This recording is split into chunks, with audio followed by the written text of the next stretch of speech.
Last উইন্টারে আমরা গিয়েছিলাম fort স্নেলিং state park. এটা ব্লুমিংটন ও সেন্ট পলের মাঝামাঝি অবস্থিত।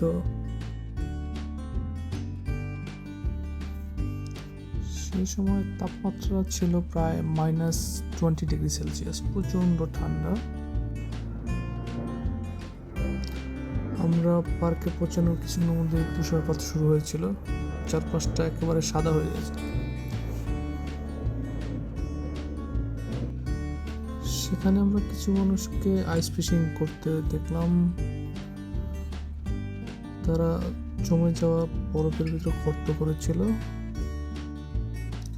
তারপর সোনার যন্ত্র দিয়ে তারা মাছের অবস্থান করে নিচ্ছিল। এটা এক ধরনের যন্ত্র যেটা দিয়ে যে কোনো বস্তু বা প্রাণী পানির বা বরফের নিচ দিয়ে যখন মুখ করে এটা শনাক্ত করতে পারে।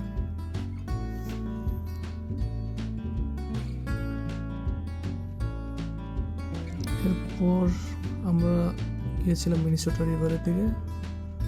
পুরো নদীটা সম্পূর্ণ বরফ জমে গিয়েছিল। আমরা বরফের মধ্যে নদীতে হাঁটছিলাম। এটা অনুভূতিটা আসলে অন্যরকম। পুরো নদীটা জমে সলিড বরফ হয়ে গিয়েছিল।